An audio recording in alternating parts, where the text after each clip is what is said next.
It's were even higher, right, at one point. And so people were like, well, Zell says my property's worth $1 million when it was only worth 800, right?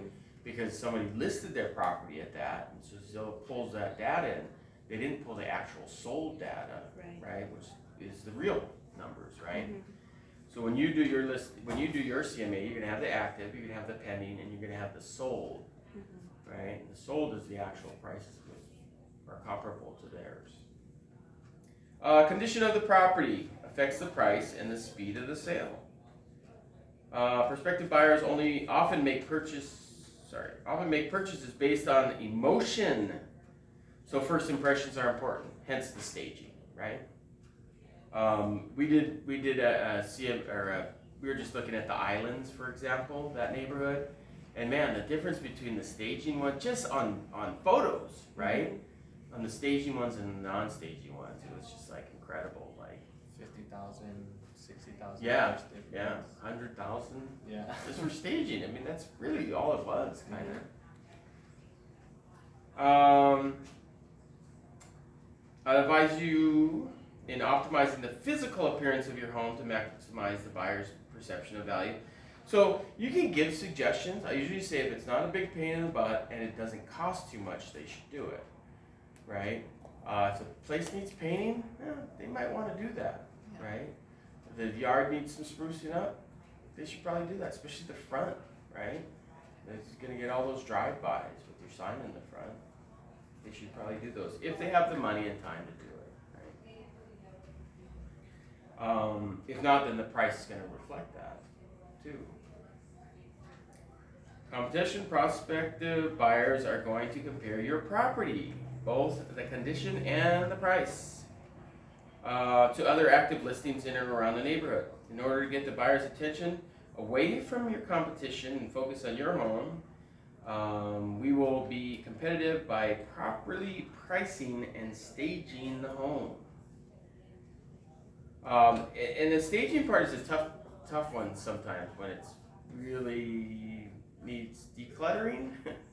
I had a lady that liked to collect those little figurine type things, and I told her, well, we should stage the property, right? And I told her, you should take these figurines, pack them up, because you're gonna have to pack them anyway. It was like I told her I need your firstborn. Yeah, so I had to back away a little bit slowly out of that one, right? And I told her, keep a few up then, right? But that was sometimes you're gonna get that pushback. Timing. Property values are affected by the current real estate market. Because we can't manipulate the market, we'll collaborate on pricing and marketing strategy that will take advantage of the first 30 days the property is listed. First 30 days is your best 30 days, right? That's when everybody's going to see it's going to come right out to the market. That's when you really want your buyer. That's the peak, right? So we want to be set up for that time frame. So these 5 factors, you go and only change 2, right? The price and the condition. You can't change the timing, competition, location. So you wanted to make the best effort at the get-go is really what you're trying to tell them, right? I feel like we're pretty much near the peak in this cycle, right? They're calling for a recession in the next couple of years and stuff like that. You see a ton of price reductions, right, in emails that you're getting. So I think the time, the peak is now, so you can let them know that.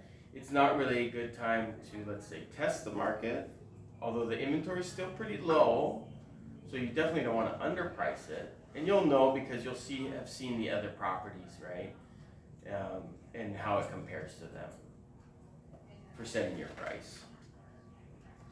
Okay, I'm on page 18. I'm at the ready to sell price. You guys have the little triangle? Not on the slides. Yeah, we've got a graph. In the book we do. Yeah, in the book we do. Yeah, on the slide. There's no slide for that. This is our next slide. Okay. We'll just go with the book slide is mainly just kind of telling you what they need to look out for. The book slides look way nicer. We should put These in the presentation. Okay, so a well-priced home, as you can see, creates interest, attracts buyers, and generates showing and produces offers very quickly. Okay? So a lot of sellers want to try and get the max, right? So they're going to push that envelope. But you have to caution them, because if it's not like the other kind, right? That's why I love taking my computer with them, because I can show them the pictures, right? Say, oh, what do you think of this, right? And this is like priced at this price. They hopefully know that theirs not as nice as that, or maybe theirs is a little bit nicer, so you can go up a little bit, right? The visual aid is very helpful when you're talking with sellers. An underpriced home will attract buyers and may sell quickly, yet distract buyers who wonder what's wrong with it, right? We rarely have the underpriced home problem here. An overpriced home will be evidenced by the lack of interest, few showings, right? So what you want to do when you put the property, you want lots of activity, right? And you're looking for offers. Is what a well-priced home. If you get no action, you know you're overpriced, right? And if you get an offer, but if you get an offer in the first few days, that's not bad. If you get multiple offers, like in the first few days, you might have underpriced it. But in this lack of inventory, It can happen. it can totally happen at the right price. Yeah. So it really determined on what the market is right now too, right? So we're in the seller's market still. And so it's not a bad thing right now if you're getting multiples right out the gate. Okay, page 19. Getting ready to sell condition. You don't get a second chance to make a first impression. We all know that. So make sure it's set. The home is presented in its best light at the get-go, right? So before you take pictures, right? Let's say you go in there for the listing and it's a wreck, right? I mean, it's just lived in, right? You'll want to have that conversation with them. When should I have the photographer come in? When will you be ready for that, right? And it's helpful to show listings that are staged at that point and say, this is what we want it to look like. Because look at this one that's unstaged, right? And you don't have to be so cruel to say this is what yours looks like, but they'll get the idea. So that might involve cleaning too, which is going to Yeah. be hard to get around and not offending, I would think. Yeah, yeah, and in some cases you just can't clean it up, right? If it's a 50-year-old home, I mean, that's going to be a little bit different than if it's Painting. right. Painting might help, right? Even a couple of rooms, right? Or like decluttering, right? Decluttering is a major one. What happens when you've listed a property and it's priced too low, and then the seller wants to try to get more? So would you take it off the MLS and then put it back on, or? If it's priced too low, but so you So if didn't they get priced- offers or anything? No, you did. So if it's priced too low, we've got a bunch of offers. The offers are at asking price, and he still is like, oh, I think we can get more. Well, why did you set that price in the first place? Just a scenario, if it's too low. It's pretty rare. It's a pretty rare scenario. Houses sell for overpriced all the time, over listing price. Sure. So how do they handle that? How do they If get you had that a up lot of there? offers at asking, then you started bidding more, Yeah. right? And So you that's just what go you back do. to the person who made the offer and say, we have another offer in that's possibly higher, and allow them to come in and Right, offer more. right, and that there's a process for that we won't go into today, but Okay. you're gonna have sold it Yeah. at that point. Yeah, you won't be increasing the listing price. You'll have sold it for a higher price with the bids, with the offers that you got. Because they still don't have to sell, right? Even if they do highest bid. They don't have to sell, but they would have to pay a commission. Oh, okay. Yeah. To both. To you. Yeah, To both. the commission, Yeah. right? To the commission buyer is too, paid to he's the saying. brokerage, and then the brokerage would pay the other side too, right? Yeah. The buyers too. Yeah. Mm-hmm. Staging makes a difference. We talked about that quite a bit, so we won't go into that. And then so stand out from the crowd, right? How are we standing out from the crowd? Is it by price? Is it by the way it looks? Because we are the highest price, but it's worth it, right? Why is it worth it? Okay. So questions for them. Your answer to these questions will guide me in how to serve you. We'll discuss them when we meet. What is the most important thing you're looking for in a listing agent? Right? If it was listed before, why did that listing end? What did you not like about that? Because it might be stuff that everybody does, right? That they didn't like. How are you going to set yourself apart from that? How are you going to overcome that objection? What prior real estate transaction experience have they had? Right? And what did you like about it? What did you not like about it? Right? Engage them in questions like that so you don't get into that trap. How would you like to communicate, right? Email, text, phone, we talked about that. How frequently would you like an update on the market? Weekly, so if you're not going to do a weekly update, then don't even offer it. You know what I mean?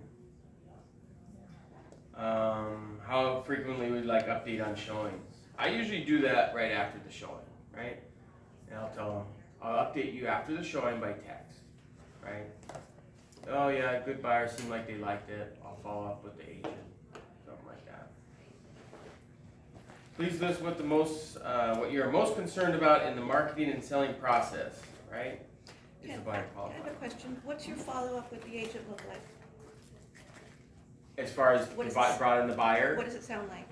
hey, Agent Smith, what did your buyers think of the property? You can be candid with me. I want the sellers to know exactly what buyers are asking or concerns were, right? And so they might say, well, it was a little overpriced, or they, thought it was too close to the road, or, things like close to the road, they cannot change, right? Overpricing can change, just like that list that we just went over. So that's very helpful for you when you're giving feedback to the seller. And does it reveal any does it leverage your position? Because you got like a little bite and now you're chasing down the agent? What do you mean by leveraging? Like, does it imply to the buyer's agent that you're, chasing desperate? There's some, element of. No, agents expect Just you to follow call up. them and find out what So their if there's buyers any like. interest at all, you just follow up because that's what you do, and everybody knows that it doesn't. And entail everybody does it, Any yeah. level of desperation. Correct. It's right. really to get feedback so that you can feed it back Definitely, to your seller. Definitely, because the sellers are going to ask. Okay, right? so it's not revealing anything to the buyer's agent about. Right, like, oh, they're desperate and they want, no, it's a standard practice for agents to call. Good agents will call and say, hey, what did the buyer What do think? they think? Yeah, okay. Especially if you're trying to get a price reduction or something, right? If you're trying to get a price reduction from your seller. Right. Yeah, Right. okay. So you get back up for that. Yeah, they felt it wasn't worth it because the one next door had this, Yeah. right? And so you can tell the seller, well, the seller. So it wasn't just you saying it, now people that are potential Precisely. buyers are saying. Yeah. And that's another good one on Caravan that we were talking about. Mhm. When the agents come through, you usually can ask them, hey, put a price on your business card. Some people do contests too, like if it comes to the nearest, whoever comes to the nearest selling price, they get a $100 gift certificate or something like that too. Most agents will just do it for free.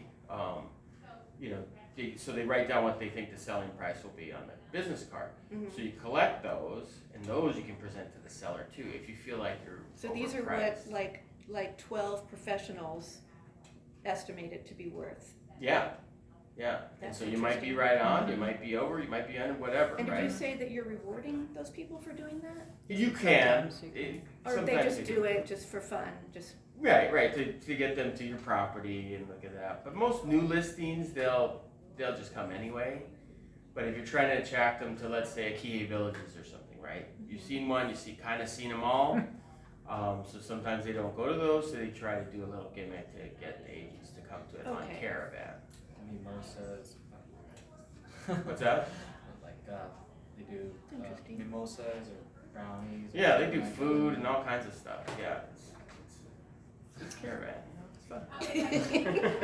Contest. Caravan is, in my opinion, the single best way to know the inventory because it's all new stuff, And once you visualize it, right, you walk around, you'll remember it for your whole career. Right. And then they tell you only one. Right. They do. Limit to one. How many were you trying to drink, Raven? Right, it's like 9 o'clock in the morning. Just Come on. two. Okay, so we'll move on. Continuing on to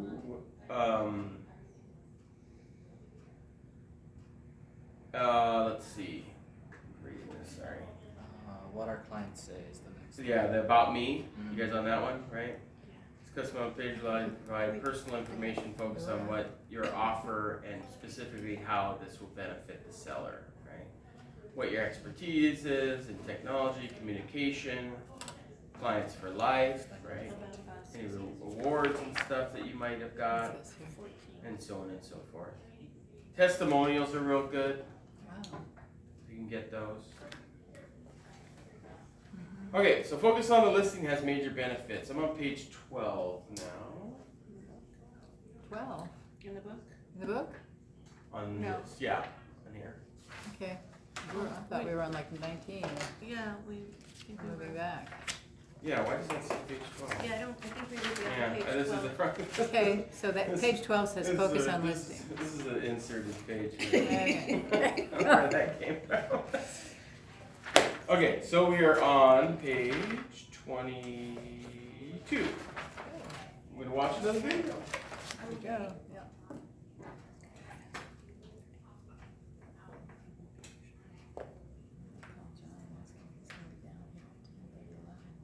Ask him to do A lot of my listings come by way of referral and repeat. And so when the call comes in and they want me to come over and list their home, I have a conversation about what their needs are. What exactly is it you're looking to do? Are you moving up? Are you moving down? I have them tell me exactly what the reasons are that they're selling for. I get a real sense of what direction that they want to go.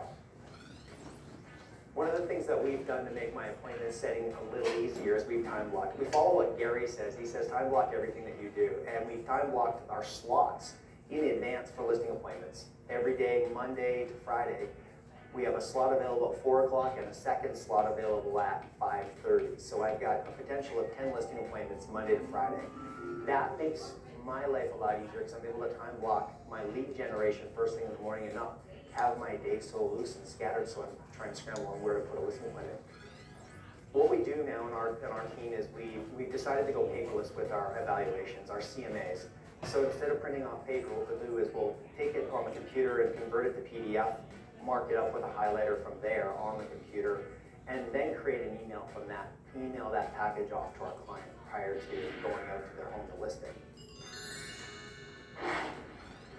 What I do when I go on a listing presentation is I meet the sellers at the door, and I have them take me on a tour of the property.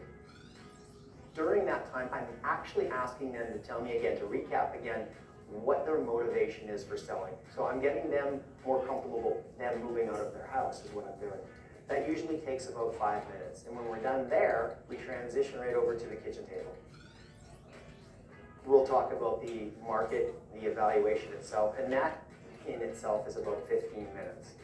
Once we've agreed upon a price that we're going to list at, we'll sign a listing contract. They sign the initial 3-page contract, they sign the property disclosure statement, and they sign the working with a realtor brochure.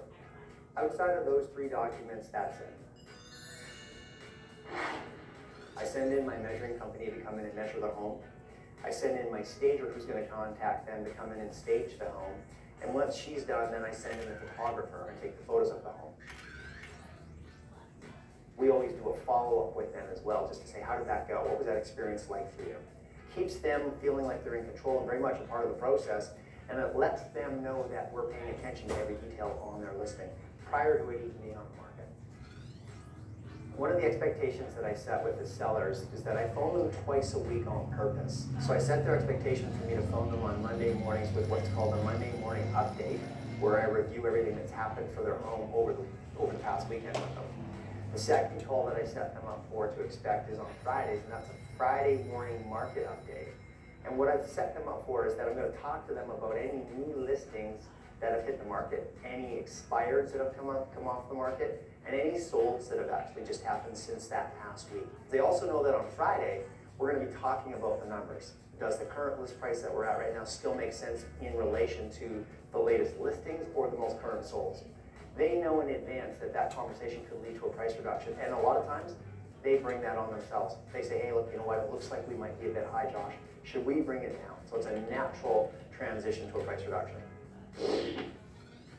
One of the reasons I choose not to do a pre-listing package is when I'm sitting in front of them, I really want their full focus and attention. I want their attention on me, and I want to be able to ask them questions where they're giving me their full attention and not flipping through a pre-listing package. Most of their questions are going to come straight from their gut, and that's really what I'm looking for. I'm Josh Bath, and I just shared my listing presentation with you, and I wish you all the best with yours.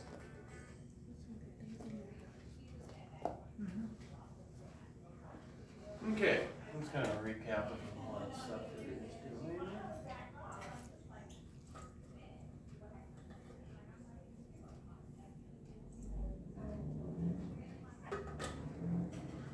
Okay. Any questions from that, or any insights from the video? Measure, goes in to measure the square feet. Yeah, we don't do that. Okay, Yeah, don't do that. good. We actually take the square footage out of our description and everything too. Oh, why?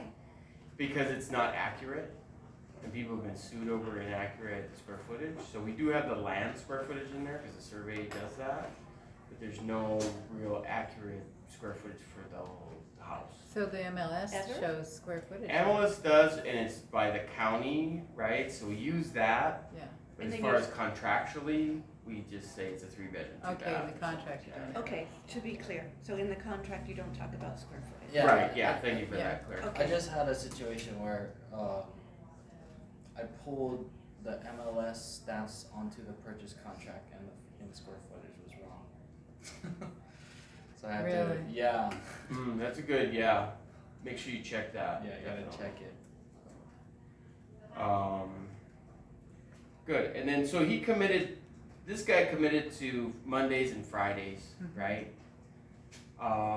As you get busier, that might be a little too much. If you're calling on the phone and you're getting into it with people, it might take a lot more time. Mhm. So just commit to what you'll be able to What you can handle, do. right? But you'll definitely want to, on listings, you probably should talk to them at least once a week.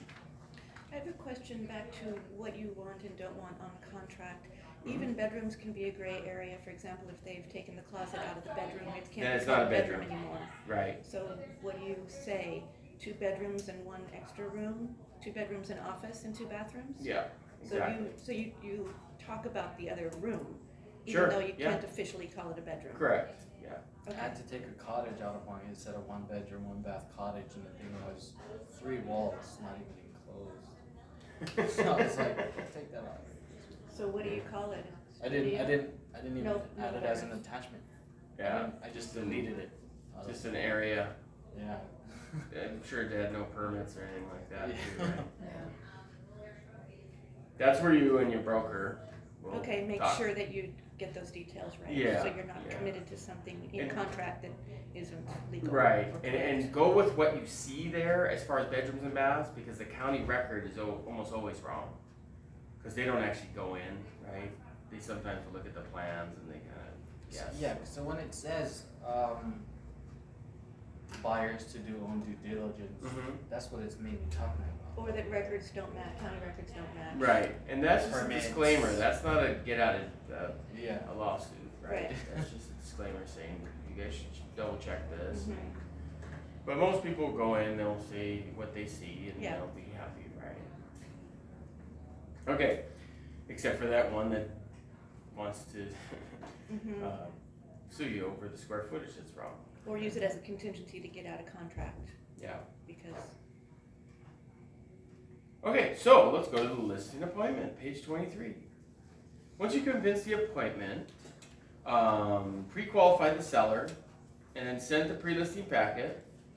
Follow these steps in the listing appointment process.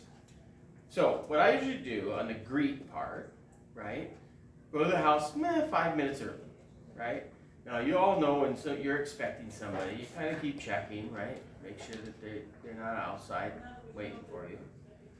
I go there and I have my legal pad and I start writing down things about the house. What is the roofing material? Does it have a fence? What condition is it in? What color is the house? Does it have a garage? Is the garage door, right? Is there, looks like there's irrigation. What kind of trees are in the front, right? All this stuff about the house. So I'm gonna get the listing, right? So you're kind of waiting till they like look out the door, right? And then they'll usually open the door and Because say, you "Oh, want hey." them to see you doing this. That you care, exactly. Okay, what about taking pictures? So I'll get to that. So you're gonna greet, right? So it shows that you care, right? Trust all day long. Guarantee will set you apart from anyone else, right? So you get to the thing, you do your greeting and whatever, and then they'll say, okay, well, where should we start, right? I always say, let's start with the tour of your house, because how are you going to compare it if you haven't even seen it yet, right? That's the whole reason why you're there, right?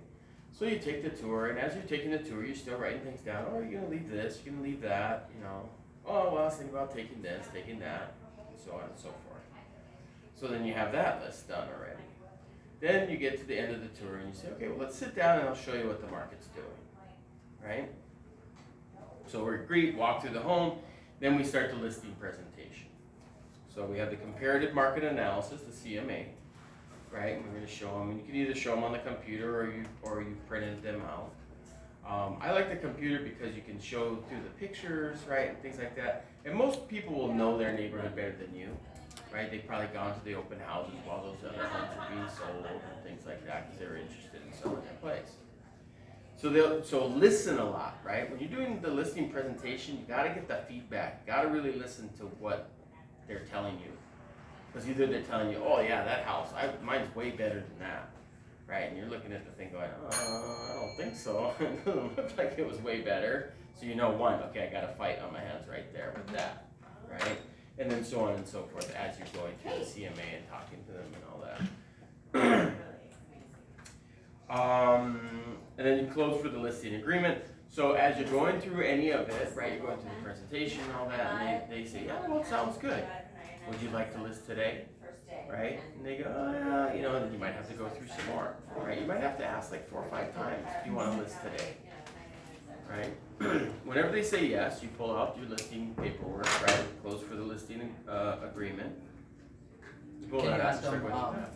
when would you like to list, or if they say no, you say, oh, maybe 2 or 3 weeks from now, then you just put that on the contract, right? Yeah, you could definitely have them sign then and Listing date. and date it later. Sure. That's a technique, And right? why? So you have it signed that day. Yeah. And you just why are would they- assuming that they're listing with you, that way you don't have to ask Yeah. them to, you know, not applying for a job, you're I just. see, just in case they had some things on their agenda that they thought it would go in a certain order and they need to Yeah. clean or Clean. paint Right. that room Right. or. You sign the contract today, so you're locked in, Mhm, and so they don't run into another realtor, right? That's gonna mhm. go and see their place. And if any of the reasons that they don't want to sign, you have to ask them why, Mhm. right? Oh, why, right? Mhm. What's holding you? What's up? holding What are you you up? waiting, yeah. what Sure. are- Okay. And as you're going through the listing agreement, right, that's when the price will come up, right? And I always like to ask them, usually during the CMA, ask them, oh, what were you guys thinking of selling your place for? Mhm. Because then the CMA can match, you can match that to what they're thinking, right? Because if you just come out and start saying a number and it's the wrong number, well, it's probably not gonna go with you. But if you ask them, oh, what were you guys thinking about selling for? And then you think, and you look at the CMA and you're like, yes, that's the number I was thinking too, right? Like, this is gonna go smoothly. If it's different, then you gotta kind of change your whole presentation a little bit on the fly, right? So, as you're going through the listing presentation, you're gonna talk about price, you're gonna talk about the commission, right? And these will be all, the price won't be filled in, but the commission and those sort of things will be already filled in, right? You come to the commission and you're gonna stop there because there's gonna be questions, right? They're gonna say, oh, is it negotiable, right? You give them no, the company charges 6%. That's your first line, right? Make sure you're looking them right in the eyes and you hold. and you recite your phone number backwards. And then they go, well, my Okay. friend paid, 2.5%, or, Mm-hmm. Right. based on I got three. it for 5%, right? Uh-huh. Okay, well, let me tell you what I'm going to do to earn my 6%. First of all, do you know how the commission is disseminated? Right? Probably not. So you see, okay, out of the 6%, usually another broker will come in and sell it. So 3% is already gone there. Then with my company, I got to split it with them, right? Whatever your percentage is, I usually just tell them 50-50 or whatever, right?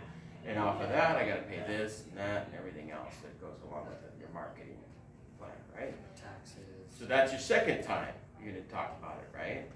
See what they say, right? And once you're done with that, and there'll be an awkward silence. That's the phone number backwards, right? Take your mind off of it, but you're still staring at them, right? You're citing your phone number backwards. That's the look you should be giving them, right? And then, after that, so it's the next one who talks loses, right? So you have to hold out, because then they're either going to say, well, I really want to do the 5%, or, okay, sounds good, let's move on, right? And what if there's some soft segue into, because Keller has so many agents, there's a possibility that it might be a dual agency, in which case, if that happens, I can offer you 5%. Well, I would say you could offer them 5% if you were going to do the deal yourself. But if it's another agent in the company, you're still paying out, right? So you really want to try to fight for your percentage, right? If you can show what you're worth, right? Because if you just go, oh, I'm going to give it up, then it just looks like you're just, You're not like a good a realtor. negotiator. Yeah, you're showing your negotiation skills right then and there. And so then they go, well, I still want, looking at the 5%. Okay, well, let me show you what you're going to get for the 6%. And then you go into your marketing plan, right? I'm going to have it on 300 plus websites. I have my own website that is connected to them. I have 265 agents or 245 agents in my company that I'm going to present this to, right? I have 1,600 agents, all of Maui, that I'm going to present it to. I'm going to present it on Karen, and so on and so forth, all the stuff, right? Until it piles on them to where they go, okay, sounds good. And then do you say, like I was just thinking when you were talking, I would say, the difference between that 1% based on where we're going to come in is whatever, I don't know, $1,500, whatever the number is. And so is it really worth it? Yeah, and depending on what that number is, Yeah, right? depending on what that number is. Yeah, so that's a dangerous one, depending on what the number is. Right. It's 30 grand, is that really worth it? Yeah. Then they'd be like, yeah, made my point. You're right, yeah, thank you for making my point for me, right? So, but be prepared with those things that I just said, and you should practice that.